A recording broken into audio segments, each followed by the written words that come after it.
Hey, what's going on, everybody? Welcome to our 8th installment of Divesoft Dive Talks Live. This week, my guest is cave instructor and diver extraordinaire, Marissa Eckert from Hidden Worlds. And Marissa is a passionate full-time cave and technical diving instructor who co-owns Hidden Worlds in Fort White, Florida. Say hello to everybody. Hey, everybody. Thanks for tuning in. Yeah. When you're not teaching, Marissa, you travel all over the world and you like to explore new places, and you're always hiking through the jungle and doing challenging new dives and, to help you grow and learn as a diver. So you're always posting pictures of all the great and awesome places that you are. So really great to have you. Teaching is my passion, and traveling is definitely my passion too. So. Yeah, and so you actually just came from Ginny Springs this morning, right? How was it? I did. Well, today's the last day they're allowing diving for the weekend because it's Memorial Day weekend. So it was kind of the calm before the storm. So it actually plenty of parking places this morning. Conditions were really beautiful in the cave. But as I pulled away, starting to get a little crazy there. Campers starting to roll in. So I think it was good to get in one more dive before the holiday weekend. So. Oh man, yeah. In through the steps and try to get underwater, underneath all the tubes. Yeah, I mean, it's like an obstacle course, zero viz down the run, and then, dodging tubers and people's legs and not getting stomped on. So it's an adventure until you get into the cave, but then the cave is really quiet and beautiful right now. So if you can venture, be brave enough to go there. Right. Yeah, you got to fight everything on land at first. Exactly. Well, cool. You're joining us from your shop at Hidden Worlds in Fort White. Hanging out here. Yep. Yeah, fantastic. You've been able to what's it called? Since this kind of lockdown, you've been able to kind of sneak away and do a couple little dives, a couple little caves. That's one of the great advantages of being in cave country, right? Yeah, I mean, there's never, you can always find something to dive around here. There's so many little hidden gems out on the river. And, when I came back from Costa Rica and the world was kind of shut down, I bought a little boat and I went out on the rivers and I went exploring and trying to find new stuff. So even while a lot of stuff was closed, there's kind of always some possibility as long as you're willing to be a little adventurous, for sure. Right. Yeah, that's a lot of fun. Yeah.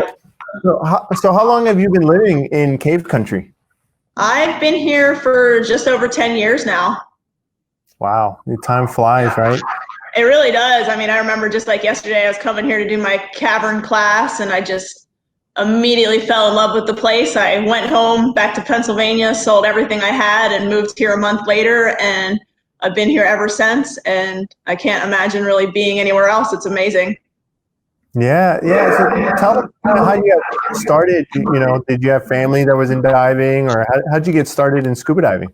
No, I mean, honestly, my dad and my mom were, they like to travel. So I grew up kind of traveling quite a bit. But my dad passed away when I was 10. And so that did put kind of a hold on traveling a little bit. But I think I always had that adventurous spirit from my father, who really loved to travel. And grew up going to the beach and grew up in the water, had a pool, so was always very comfortable in the water, could swim before I could walk.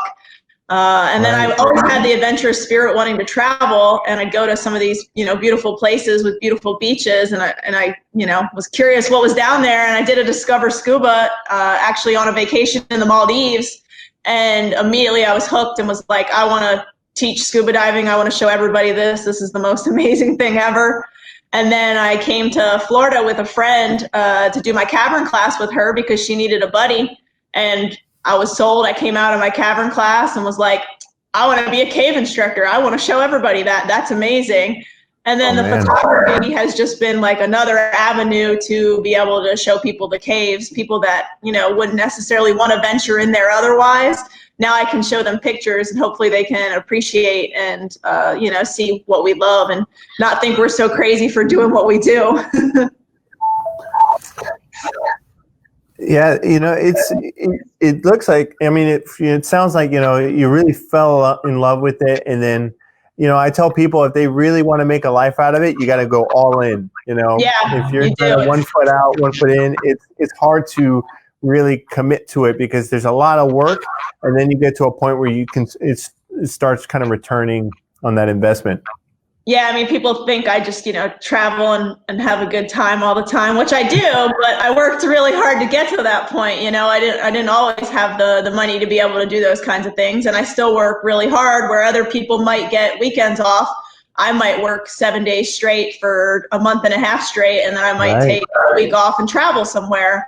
I mean, I'm very fortunate because I do something I love so much, so I really don't feel like I'm working. But, I worked really hard to get to the point where I could do it like that. And I think anybody could if they put in the work or the effort. We shouldn't die at a desk. We should, die doing what we love. So.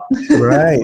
Yeah. I mean, it's hard to get empathy when we're working outside and working in the water. But, it's when you work also with the shop, you're working every day, all day, and but you're investing in yourself, which I'm a big believer that's always the most important thing, is to kind of invest in yourself and keep progressing and growing to be fulfilled in that. And so it's definitely it's a lot of times you're diving.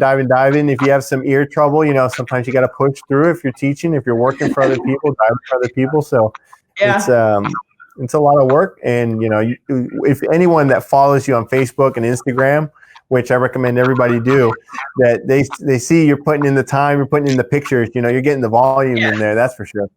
Yeah, absolutely. But I love it, so I don't mind. So why Cave Country, and why not like the Keys, or why not like, other different places? Honestly, it was just totally by chance. Like I said, a friend of mine, this girl named Michelle, who I still am friends with on Facebook, we went to a local dive shop in Pennsylvania. They were running a trip to the Springs, which a lot of the shops up north do for like checkout dives and that kind of thing. And she was signed up for this cavern class. And I honestly had no idea what cavern diving or cave diving even was, but I pretty much any excuse to go diving. And I was like, well, I'll go with you and I'll be your buddy and I'll come. And I came here, and, one of the first places we went was Ginny Springs, and I've never seen water as beautiful and as clear as that in my life, except for far away exotic places. And I was just amazed that, such a beautiful place existed right here in the US. Right. And because that was my first introduction to cave diving, I really didn't know how many other places there were out there to cave dive to. I just knew I needed to be here. And this place kind of gave me some opportunities to move here. And I've been here ever since. I often kind of joke, if I had gone to Mexico for a cavern class, I'd probably be living there right now, because I definitely love Mexico a lot too. So, and somebody's commenting that I saw their dinky car at a Tosh Ha, and I do remember them. So, yeah, but I do get to spend a lot of time in Mexico. So I feel pretty fortunate with that. So I feel lucky that I can spend a good amount of time here and a good amount of time there, and I love it, and I wouldn't change a thing about it. So I feel very fortunate for sure. Yeah, it's so funny. It's like, it's the same thing, at least for me. I took a class and we came over here and I just saw these springs and I was like, why didn't nobody tell me this stuff existed? Yeah, I mean, boat diving takes so much effort. You gotta get there early, make sure you get everything on the boat. You gotta, worry about the current. You gotta worry about getting seasick, and there's like all these unknown factors, where here you can pull up to a dive site, pay a couple bucks, have access for several hours, do as many dives as you want. It's, the conditions don't change that quickly. I just feel like it's a dream for divers to have just like endless possibilities and unlimited amounts of dive time. You don't have to be in a hurry. I don't think there's a lot of other places that exist like this in the USA, or really in the world. Mexico is one of them, where you can drive up to 100 different cenotes and just go dive. So it's a pretty special place for sure. Yeah, it's when I'm in cave country at the springs and people are swimming and they're like, they live really close to the springs, and I tell them, I was like, guys, like, people from all over the world come here to see this and put their feet in the water, let Yeah. alone come and scuba dive. And so, yeah. It's crazy. The locals and the people at the springs, they just have no clue at all whatsoever what is right below their feet. They don't have any idea that there's these huge, extensive cave systems. They only see the surface, and that's all they really know. So they're always amazed when they find out there's just like a whole other world down there. Yeah, I love sitting and answering some of their questions and stuff. It's definitely a big. They really enjoy it. They ask some really interesting questions, right? Oh yeah. Yeah, the other day at Little River, I got asked if I was a firefighter. I think that might have been because of my red dry suit. And then I also got asked if I was there fighting COVID because yes, you are. The kid claimed that he heard there were people spraying stuff out of tanks to fight COVID. I don't know what that was all about, but I told him I unfortunately was not. So You're telling you're cleaning underwater, right? Yes, exactly. It's safe down there. No COVID under the caves, so we're good. That's right. So I keep kind of going back to your social media, and a lot of times you're almost always diving, like the configuration that you're diving in is in side mount. And so it's, you do teach in, all different, configurations, but you're predominantly in side mount most of the time, at least, I feel like it's safe to say that you prefer it. Why do you prefer to dive the way that you dive in side mount?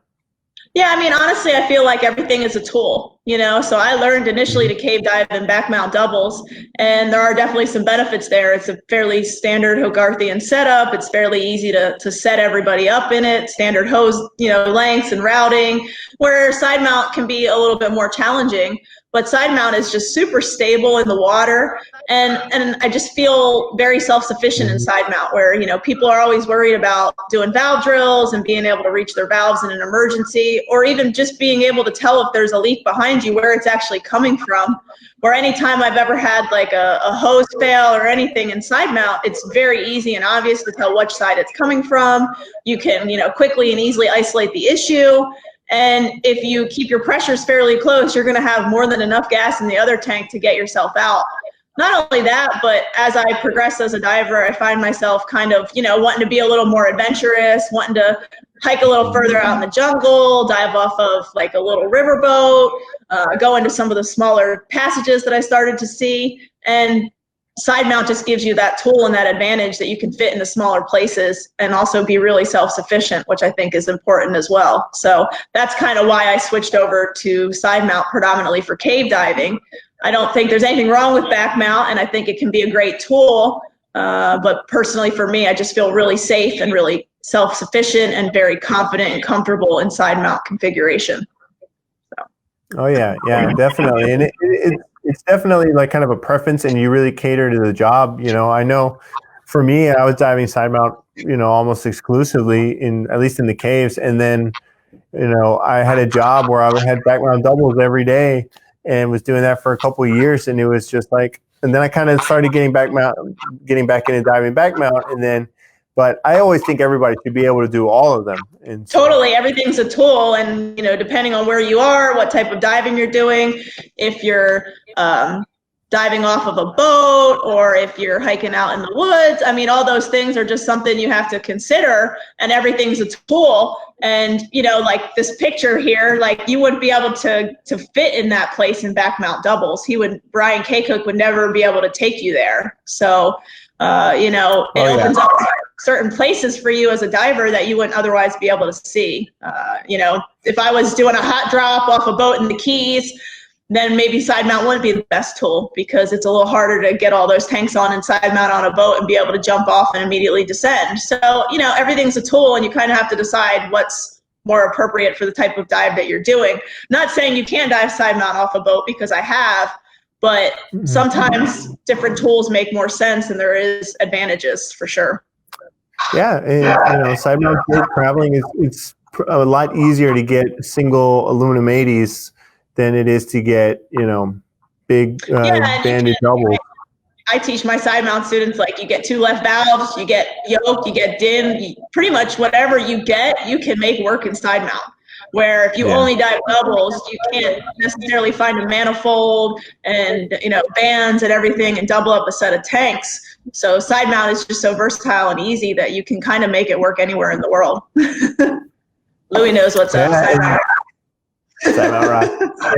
Yeah. And, we had Steve Bogarts on last week, and he was describing his Bogartian system. He didn't coin that phrase, but it was kind of put on him.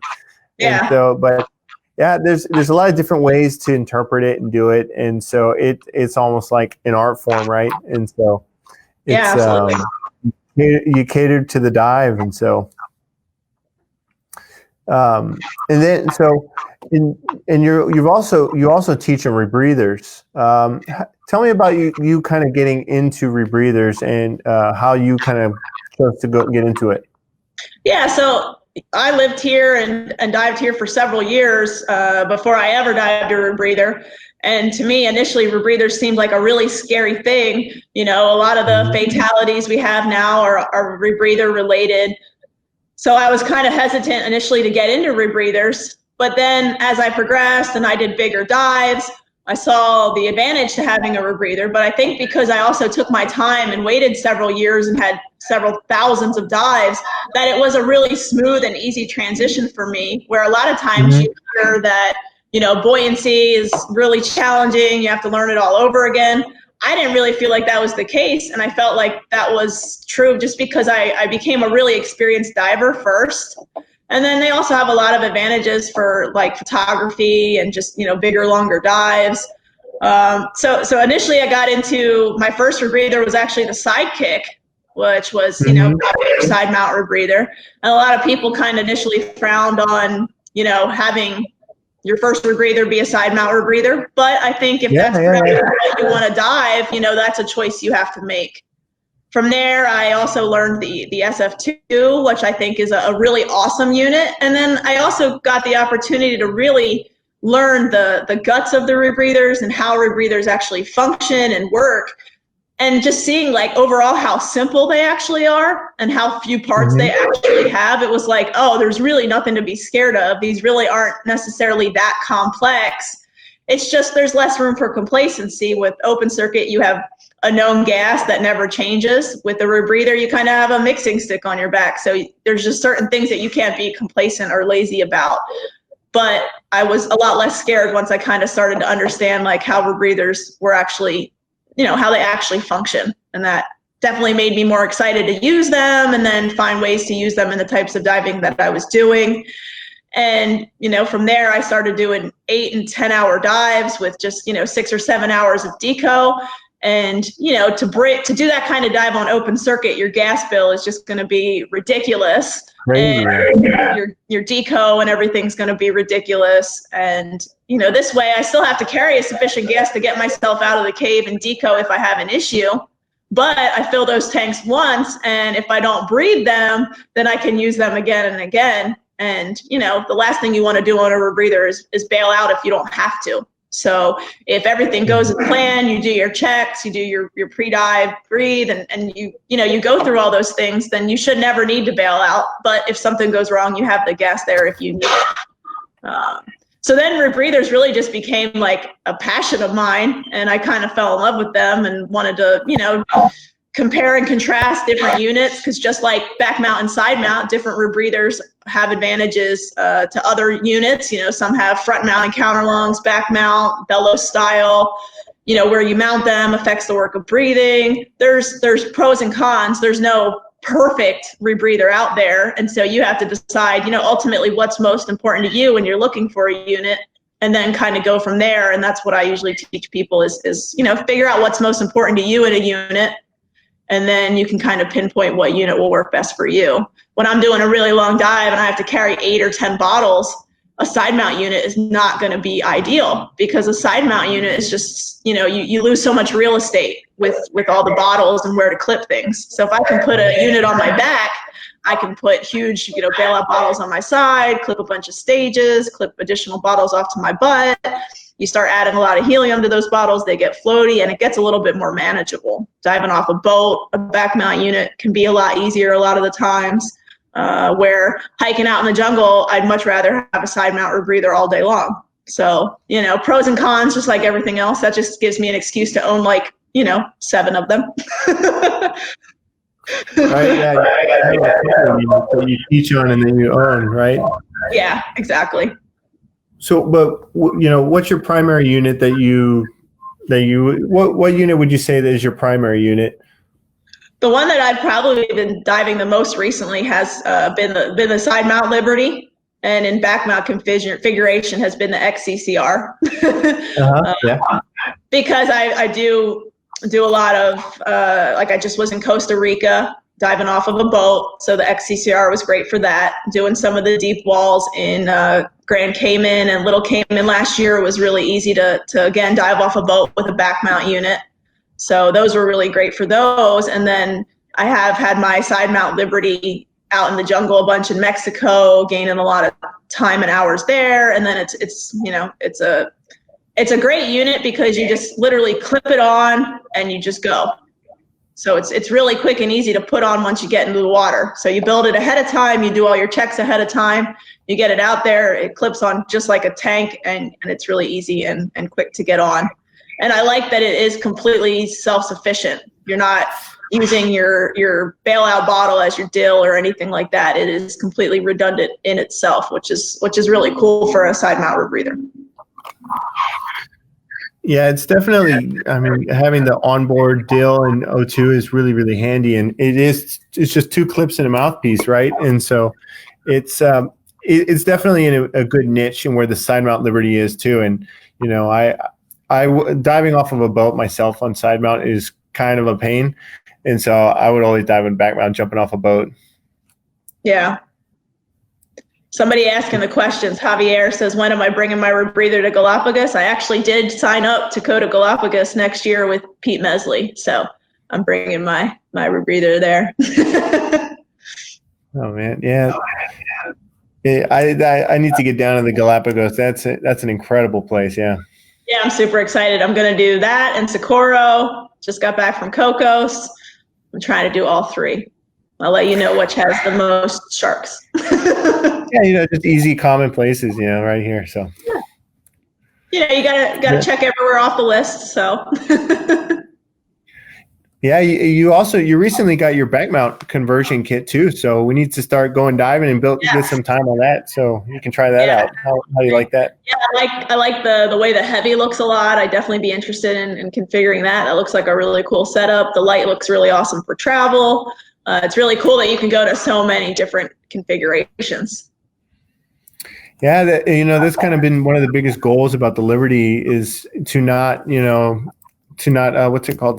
give up any type of the electronics, the work of breathing, but to be able to have such a modular unit.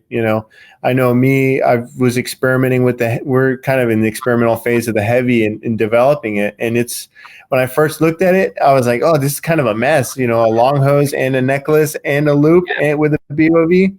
And then once I kind of went through the steps of it, it cleaned up really well. It felt really good. I can definitely see where the strengths would be. Yeah, I mean, having that bailout gas on your back like that, and just everything else being so clean, and it just putting it on and going. I mean, it looks really sweet for sure. Well, definitely. And so, since you've had your Liberty, you've definitely built a lot of hours on it pretty quickly. You had some interesting stories happen in Mexico, right? Yeah, so I was gaining my hours to become an instructor last year, and on the side mount Liberty, and we were at Calavera. And if anyone's ever been to Calavera before, there's a little rinky-dink ladder to climb in and out, but it's pretty much like a pit otherwise, not a real big one, maybe like 20 feet to the water, but someone slipped and fell. Well, they didn't fall in, but they slipped and a tank fell in. And I didn't know it, but I left my rebreather clipped off to a line in the water. The tank hit the DSB perfectly and broke it and managed to flood the whole entire unit. So I had to pull it out of the water. I get in the water and it's sunk to the bottom like a rock. And I'm like, I don't know why I can't pull this out. And I looked in with a mask, and sure enough, it was just like, you could see the loop was apart in two pieces. And I'm like, oh yeah, exactly. Just like that. And I'm like, oh, this is such a nightmare. So somebody helped. It was a sinking feeling. Like, I was devastated. And so we yanked the rebreather up and take it to the parking lot. And we had a group of like 15 divers with us that I was supposed to, I had already put reels in the cave to all the different cave lines. and I was going to lead a couple people into a really cool spot called Winter Wonderland there. And I was like, well, obviously I can't go. And then my main concern was just like pulling the unit apart and cleaning it and getting, you know, all the caustic material off of everything as quick as possible. And if you've ever been to Calavera, you lower the tanks on a rope down into the water. So I had spent all morning like lowering everybody's tanks into the water. So I had some blisters on my hands. And as soon as I started tearing the unit apart, my hands start burning from the caustic material. And I was able to get it all apart and you know, clean it as quick as possible. I will say that Divesoft has the most amazing customer service ever, because Joe, I called you immediately. You immediately gave me advice on what to do. You also sent out a spare part that you guys had at Divesoft to somebody who was coming and joining us in Mexico in 2 days, and they were able to bring the part. So I was literally out of diving for literally only 1 day. I was able to dry everything out, even dry out the cells, and able to dive the unit like 2 days later, which is just amazing. And then the support of the other instructors, the other Liberty instructors in the area, it's like a community as well. I mean, I've had people like, I'll give you my whole loop. Like, it's just, you know, it's nice to feel like you can reach out to other people in the community and they're always willing to help as well. But I was able to dry out the cells, and the Liberty, you can get this awesome little fan that you can dry everything out and dry the head out. So that was, you know, that piece is like life-saving. I use that religiously now. So I was definitely impressed with how the unit handled like a complete flood, but also it sat in the water during our surface break of like 2 hours and just being soaked. And I didn't have any electronics failure, and I cleaned it and sent it to you, and you looked at it with me, and you know, you couldn't even barely like tell, like there was a little bit of caustic residue that I missed on the outside, but as far as everything on the inside, it was all sealed up with the O-rings, nothing leaked, nothing got damaged, and it's been strong ever since. So definitely takes a beating. I've hiked it through the jungle. I've had Sherpas carry it through the jungle on their back. It's been in some dirty little mud holes, and it's managed to survive. So it's a strong unit for sure. No, yeah, it was so funny how when it happened, you're like, oh no, it flooded, and I was like, oh, okay, let's do this, and this, and we'll get it. Like, we'll get it back. You know, it's really just the sensors and stuff, and we'll dry it. You know, because the tank fell on it, it just physically broke that piece. Yeah. And you know, once we were able to get a replacement piece out there, you know, we were able to get you kind of back in action, and that head fan is so handy. Yeah.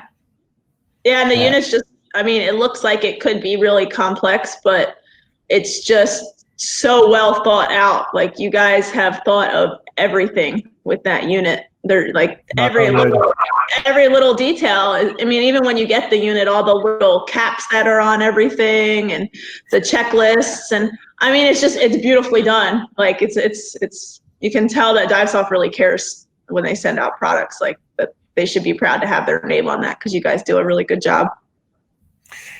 Yeah, I know the team and the factory team and all of us here, we always work really hard to make sure that we keep up that quality, because it's, you know, it's so demanding, and the engineers that are behind it are brilliant, and they work so hard on all the things that they do, and everything has to be perfect. You know, there's no rush, and they really take their time. You know, we get a lot of flack because it's like, oh, we're waiting for this product, and it's just like, nope, it's got to be perfect. And it's just, sometimes it takes a little bit longer, but it works out in the end. Yeah, definitely. I agree 100%. So you know, one thing we haven't even really got into is your photography. You know, it's you're one of the few, like, you know, well, now you see a lot more, but you have a pretty good following on social media, and that comes from your just awesome pictures that you're always posting, and you do such a good job of really engaging people on social media. You know, tell us kind of a little bit about your journey in getting into photography, and let alone cave photography. You know, there's no ambient light or anything. So honestly, like, my passion to photograph the caves comes from my passion to show people the caves. Like, my passion when I learned to scuba dive was, I want to be an open water instructor to show people the underwater world. When I became a cave diver and a cave instructor, it was to learn to safely show people this amazing environment. But I quickly found that cave diving is not for everybody. And if everybody cave dived, it would be really crowded down there. So kind of glad everybody doesn't. But that doesn't mean that I don't want people to understand, why we do what we do. And I want them to love and appreciate the caves like we do, so we can conserve the caves and the environment and protect the waterways and everything else. So I felt like photography was just another way for me to get people to care about the caves. Like, look how beautiful this is. Look what's underneath the ground that you're polluting and dumping and farming and, all those things. Like, look, this is what it is. This is what we need to care about. This is what we need to preserve, because people just have no clue that that's down there. And then honestly, I wanted to get a camera. My background, I have a degree in multimedia design. So I did do some photography and photo editing classes and things in college, but I didn't really go that route. But the knowledge and history was there. And then I bought a used camera from someone, and Tom St. George in Mexico, who's a good friend of mine, I was like, hey, I need some help here. Can you help me out? And he was very gracious and helped me. And he said, you should probably, learn your camera first on land, and then maybe take some pictures in like open water. And I was like, yeah, no. I take pictures in a cave. And it was a very humbling experience, getting lighting and settings right and learning all those things. So it definitely was a learning curve. And then, having someone like James as a partner who is super helpful, a great model. He's got great buoyancy, great trim, good air consumption. We can go in there and he's going to help me place strobes, and he's going to help light it up, and he can hover there perfectly. Having a good model really helps make awesome photos too. When I took pictures of you and Jenny, it was like, this is great. I'm getting awesome stuff, because if you're a good diver, photographing you is that much easier. So, but my passion has always been to photograph the caves, just because that's what I want to show people, and that's what I love. That being said, I've gone other places. In Grand Cayman, we were 300 feet deep on a wall. It was like almost like being in a cave because it was so dark. So that was, fairly easy to adapt and photograph that. Now, going to Cocos last month, that was like a whole different ball game. I had to change everything, all my settings, my strobes, and the first couple dives was definitely a learning experience. So I'm excited to do more of the open water photography and sharks and stuff. But my passion is definitely photographing the caves for sure. And that just comes from my passion. I just want to show everybody how awesome it is in there, so that's why I do it. And I'm all about the light. I want to light up the caves as much as possible. I want to see as much as possible, where I know there are some photographers that prefer to keep it more mysterious and more shadows. And I appreciate their photography for what it is and think it's beautiful as well. But for me, it's about trying to light it up and show the cave in all its glory. So yeah, they all have their own different styles. Absolutely. About models. James, if you have a picture of him and then it's another place and he's in the exact same spot perfectly, and it's like a different spot in the cave, but he's the exact same perfectly. He's always so perfectly hovering and posing and looking off in the distance, and action shot, right? Always an action shot. Look at your next adventure. What's around that corner over there?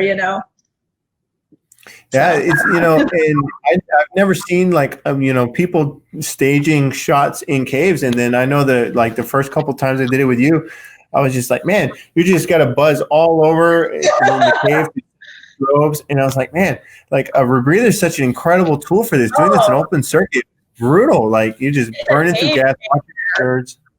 Yeah. No, it's a total game changer for photography to be able to photograph the caves. Just gives me so much time. I might not even be that far in the cave, but it just gives me time to set up the shot. Oh, if I don't like the shot, I can move strobes around and try things differently. But I could spend, 5 hours in the first 1,000 feet of the cave. And as long as I have sufficient bailout, if something goes wrong to get out, I can spend as much time as I want there. So I can perfect the shot, and I never feel rushed. And obviously it's a little bit easier to photograph rebreathers because they don't have bubbles. So you're not trying to time people's breathing. So that makes it a little bit easier too. But definitely a game changer for sure, just having the endless amount of time to really to get the shot that you are hoping for, you know.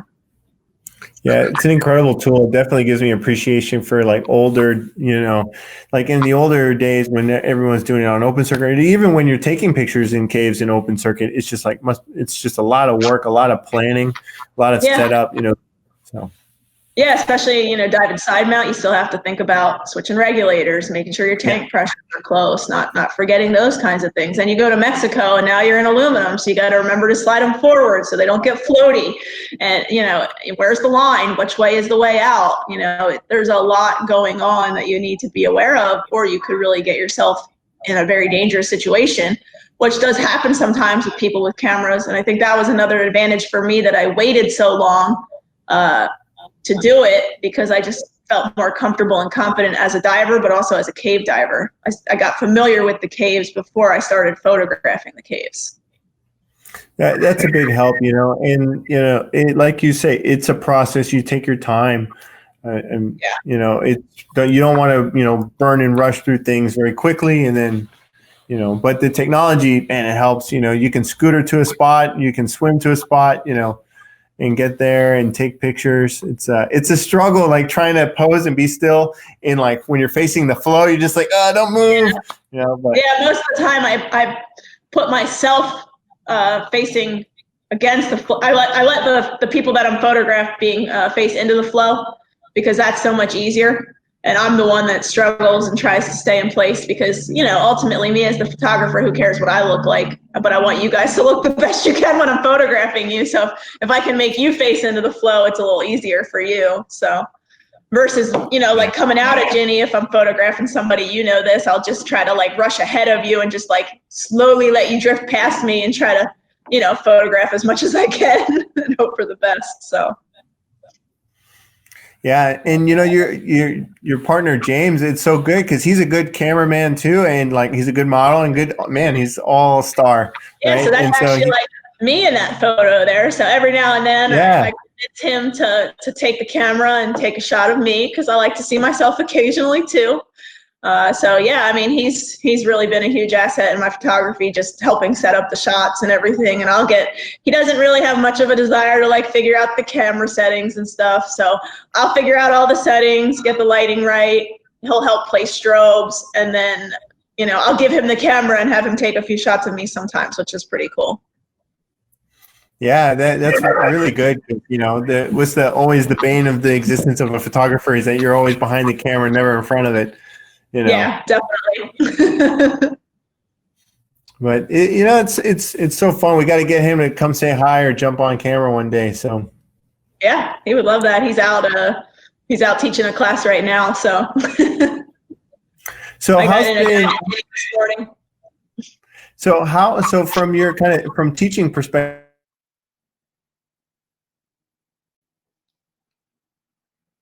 Oh no.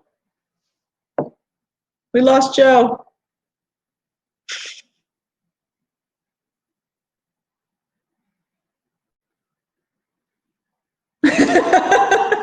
I'll answer some questions. So Pedro said, any dive shop you can suggest to rent a rebreather in Playa or the surrounding area? Depends what unit you are looking to rent, but ProTech is a great dive shop that offers certain rebreathers. They have, I know Sidewinder's become very popular with them. I think the Propulsion as well. And then Underworld, my friends over at Underworld, Lanny and Claire are awesome. They have the SF2 there. So there's lots of options for rebreathers to rent in Mexico for sure, Pedro. And then Rebecca asked, do you ever use the Liberty unit as a bailout when you dive in the back mount? So I haven't used a bailout rebreather for anything yet, because honestly, I've done 10, 11, 12-hour dives, and I haven't needed a bailout rebreather. And I feel like the complexity of having another unit would be really overwhelming. But the Liberty inside mount having the bailout mode, I think is super cool, and I would love at some point to potentially play around with that, because I think that would be really awesome. So hey, I'm back. Welcome back. All right, you guys have fun. I mean, I don't want to interrupt. Yeah, no, I was just answering some questions. Yeah, let's say hi to everybody. We got looks like Becky's on joining us. We got Rebecca from California. Yeah, Becky and Dave are an awesome team too. Oh man, that dynamic duo. Definitely. Well, fun, yeah, yeah. I mean, Becky's another one of our. She's another side mount Liberty instructor and photographer. You two are pretty similar, Yeah, but like. we keep saying we need to do like a Liberty photo shoot next time she comes to High Springs. So hopefully she'll come visit. Yeah. I mean, that would be awesome. Yeah, tell her to come on down. We're open for diving. Yeah, she's somebody I've always definitely looked up to as a strong female in the community. Hey, Brandon just chimed in. He's one of my former students. Awesome dive buddy. That's something that you and James have done such a great job of developing kind of a community of like a lot of your former students and friends and everybody. I know like you created like a buddy finder group on Facebook. Yeah, I mean, honestly, like the number one thing we see people struggle with is they come and spend all this money on gear and on training and everything else, and then they don't have anybody to go and practice with. They don't have anybody to dive with. And, you kind of lose all these skills if you don't get to go and dive. And plus, that's like the whole reason we spend all this money. So, and when I first moved here, I would dive with anybody. And sometimes it wasn't the safest or the best buddy. So we wanted to try to find a way to hook up people that, we trained, that we certified and passed, that kind of had the same mentality, was taught the same procedures, that we felt pretty confident and comfortable pairing people up. So really James started it, was Hidden Worlds Dive Buddies, Buddy Finder on Facebook. And it's a group that we'll add our students to after class is finished so that they can kind of buddy up with other people and go out there and actually, do some fun diving. So it's always fun when we go to a dive site and we see like 3 or 4 or 5 of our students that didn't know each other before, and then now they're diving together. It's like super rewarding for us to get to see that and come together as a community. And honestly, like there can be so much negativity in the dive community and the cave, and then the diving community and the cave diving community specifically. Like, I just want people to get out and dive and have a positive experience and have a good time. And so the more people that we can bring together to do that, the better, in my opinion. So. Yeah, I know. I've been part of that group, and I go and I've met new people. I always go hang out with my buddy Marty and go diving with him and Bree and all those guys. So. Yeah, they're awesome. Definitely. So like, during kind of like in this lockdown and stuff, with all the plans changed, I mean, we've all had so many plans that have changed and stuff and kind of adapted. What have you been kind of doing to kind of keep up, or at least keeping busy, during this stuff? Yeah, so, we were in Costa Rica at the end of March. Oh yeah, I should tell that story, how coming back was. Yeah, and it was kind of like we got off the boat and it was like, oh, like the world is ending, like everything's locking down and you better hurry and get home. And we ended up opting to stay in Costa Rica for a few more days because we knew as soon as we got back that we'd be, locked down and under quarantine and all that. So we had a few more fun days hiking to volcanoes and waterfalls, and we even got to dive Catalina Island one day, and then it, very quickly we realized, yeah, we should get home. We had a flight scheduled anyway. They were starting to close down the beaches and close down restaurants and stuff. So we got home, and shortly after we got home, the governor announced the stay-at-home order, and everything closed. All the state parks were closed, the county parks, even Ginny closed, which is fairly unheard of for Ginny to close down. Right. So it was like, well, crap, it was kind of disheartening. Blue Grotto was actually able to stay open because they offer accommodations. So if I had a student that wanted to stay at Blue Grotto, I was able to teach them. So I was able to teach a few classes in April at Blue Grotto. Taught a couple side mount classes, a sidewinder class, stuff that can be done at a dive site like that. But we were pretty short on options. James and I took advantage of like going to Alachua and like places like Cow, taking a boat out and going and doing like Rock Bluff and some of the river caves, because most of the boat ramps weren't closed, and they were, they did say, they wanted you to get outside. They just wanted you to keep your distance. So, James and I had been in Costa Rica together, on planes together, cooped up in a house together. So we felt like we were pretty safe, being together, being out diving, but keeping to ourselves. So, we had a lot of classes postponed in April, but luckily most people didn't want to cancel. They're excited to come. It's just they couldn't get here at the time. So people rescheduled. Unfortunately, we had probably 5 or 6 different trips planned that had to be postponed. So because those trips were postponed, mostly just because flights have been canceled, we were able to kind of fill in a lot of the spaces that, trips got canceled. So people that had to postpone in April, we were able to fill in those slots. So we're really fortunate because we're still super busy teaching. And now everything around here is open back up. And it was kind of interesting because even when stuff initially closed, a lot of stuff was browned out around here, but now stuff is opened up again. So Little River's open, Madison just opened back up, Ginny's back open.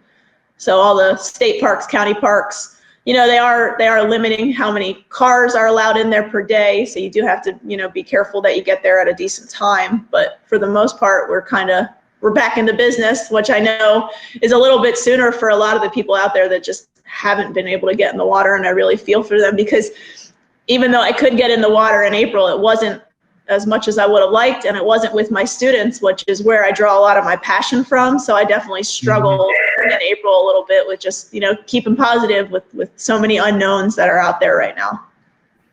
Yeah, I tell everybody that when you're used to spending, 10, 20 hours, 30 hours a week in the water, and then all of a sudden it's boom, you're like stuck sitting inside. It's like it's a terrible, it's not a terrible feeling, it's a weird feeling. You're just like, it's so irregular, it just throws you off and everything. And not a lot of people understand it. They're like, oh yeah, I miss diving too. And I was like, yeah, but it's like I live in the water. And so yeah, I mean it's I didn't realize just how much I thrive on the passion of my students. Like, I'm the same here, yeah.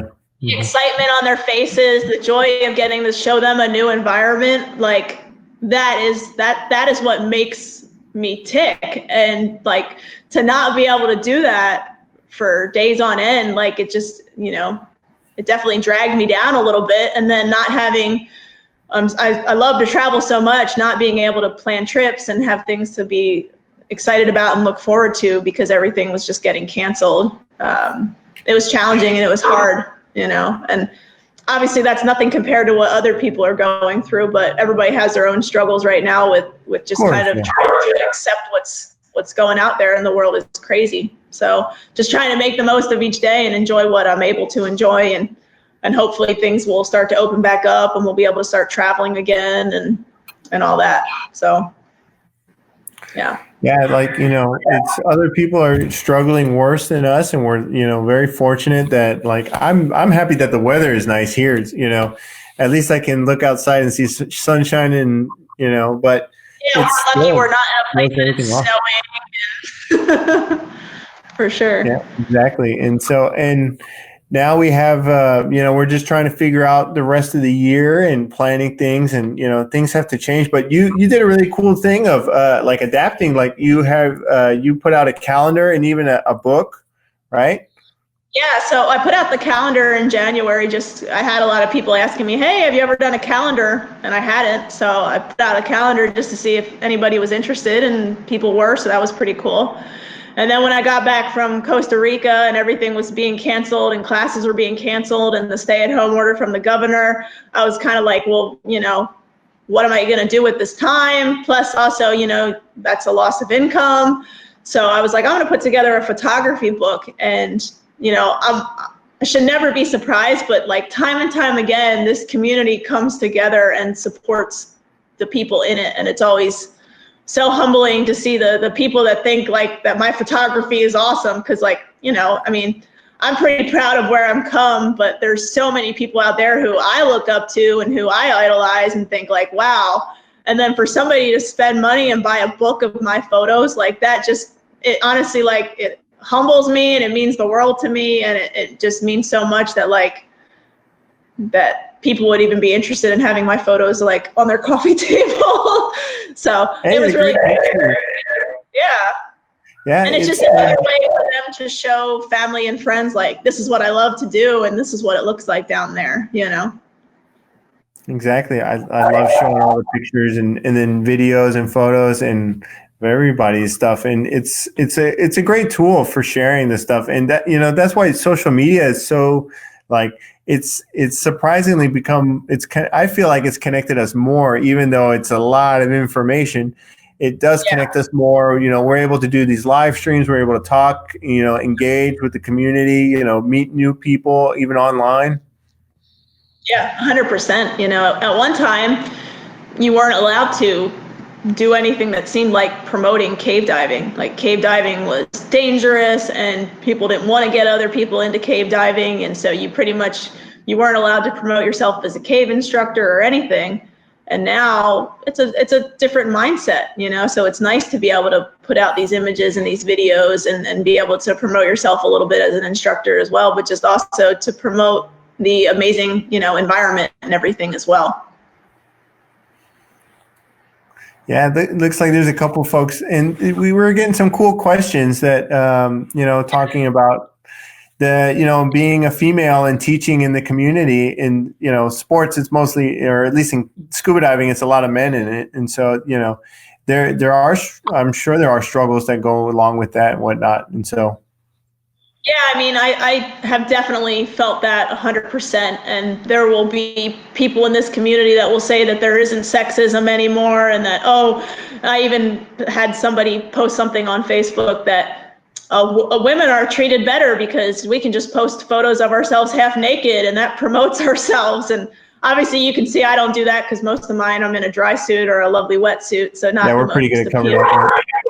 Yeah, but if anything, I've definitely felt that struggle being female. And obviously I'm younger than a lot of the people around here that became cave instructors as well. One thing that I love when you go to a place like Mexico is there's men, there's women, there's people of all ages, people from all over the world. And it's much more accepted, where around here, there's kind of this older generation, and they really don't want to let the younger generation in. But I think it's so important that we learn from each other and pass on this knowledge and everything. Otherwise, it's going to die.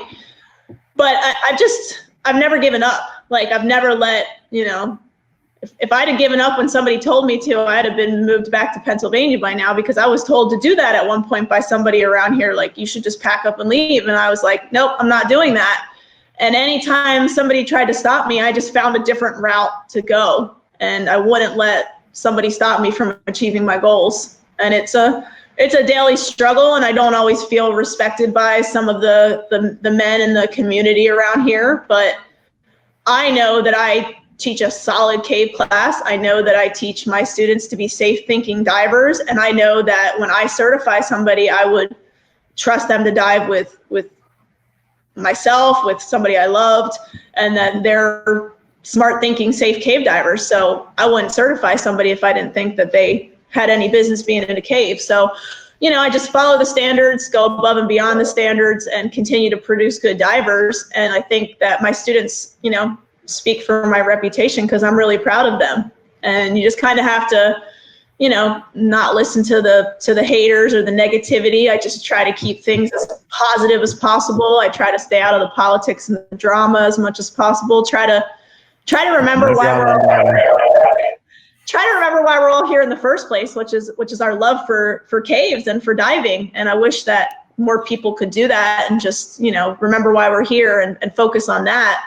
Because as a community, we're already so strong that if we all remembered that, we would be just like unstoppable. Like, imagine the things that we could accomplish as a community if we could all get along a little bit better, and we could all have each other's back and be supportive of the next generation too, because that's the only way that we're going to be able to continue to grow, is to get other people interested in this sport and not be, negative or nasty. The technical diving community and the cave diving community, unfortunately, has this stigma that they're unfriendly people. And that came from, many years ago, when you couldn't approach a cave diver and ask them things. So I just try to break that stigma every day and just try to be as friendly as possible, answer people's questions, and just generally try to have a good attitude and never let anybody stop you. Just find a different way to go if you have to.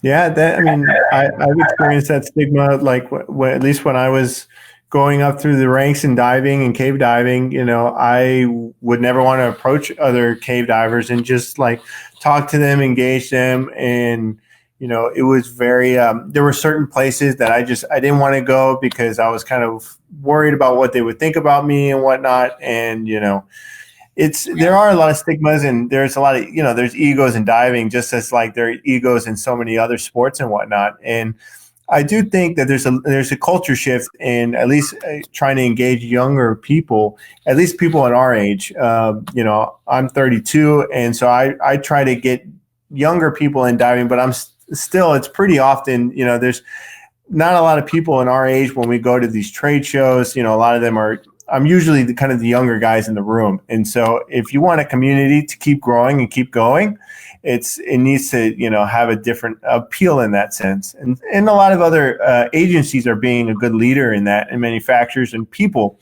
but it has to be at the personal level. We're engaging and growing and encouraging the community to be open and transparent with that. 100%. I definitely agree. You just have to keep trying to change that stigma and just be, as friendly and welcoming and like the thing that you see it all the time, like people making fun of other people on the internet. Like the internet can be a great platform, but also it's like a mask that people hide behind and bully other people. And I'm just so against that. Like if you're at a dive site and you see somebody whose side mount configuration looks wrong, talk to them. Maybe they don't know any better. Maybe nobody ever taught them. We all looked like crappy open water divers at one time. I know I did. I owned split fins at one point. I know I was probably more vertical than I should have been. But I got fortunate that I found technical instructors very early on that I looked at them and I went, oh, look how streamlined they are. Oh, look, they're frog kicking. And I just mimicked that without really knowing what I was doing. And it helped me as a diver. I know I own split fins. I'm sorry. It was many years ago. But, you don't know what you don't know. You go to a shop and they sell you something and you think, okay, this shop has my best interest in mind. And that's not always the case, unfortunately. So I don't ever try to force gear onto anybody. I don't try to force them to own one particular piece of equipment. If a student shows up and they want to do things one way, I let them try it. Maybe I learned something from them. Maybe something works great. Or very quickly we realize, wow, yeah, that doesn't work. And let's try a different route. I had a student this past week who had a helmet, and he would mount his primary light on his helmet. And, helmets aren't huge around here. People will mount their backup lights and stuff on them. Mm-hmm. But, he blinded me a couple times. He blinded some other people a couple times. We did an air share at one point, and his long hose was entangled in his light cord on his helmet. So very quickly we saw, okay, I let you try things your way, and I didn't talk crap on your helmet because, if it works for you, that's great. But then we also saw some negatives to it as well. And I just think, it's good to let people learn and figure things out, but also discuss things and the reasons and the whys and the hows behind stuff. But the internet bullying and the taking videos and making fun of people, like nothing good will come out of that. And it just makes me really sad that we get that attitude and that reputation as tech divers that we're mean, nasty people. And there's a reason that we have that, because at one point people were like that. But I just try to, rather than make fun of somebody, try to talk to them and see if I can help them or, help their configuration or offer them some kind of advice instead, because we were all there at one point. Yeah, definitely. We were all there at one point. I know, like me, when I was learning how to side mount, I was building my own rig and I had bungees popping on me and all sorts of problems. And then I always look at myself like the year before and I'm like, wow, it's like that was me. And, I've changed a lot, and it's all about growing and like helping other people grow. So, I always want to be the person that I would look up to. So it's like I would wish for someone to help me out and talk to me about these things and be really transparent and honest. It's important. So yeah, and the minute you stop growing as a diver, you become stagnant, and I think that's a bad thing too. We should all want to grow and improve constantly and become better versions of ourselves. So, last question: What's the next thing for you? Like, what's your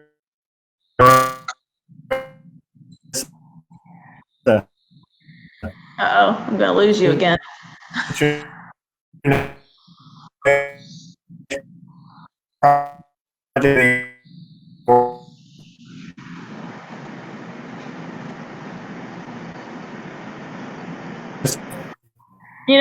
Fort White, and I have horrible internet. I didn't get your question. It cut out. Let me see. It looks like I'm losing you. No, I'm here. Can you hear me?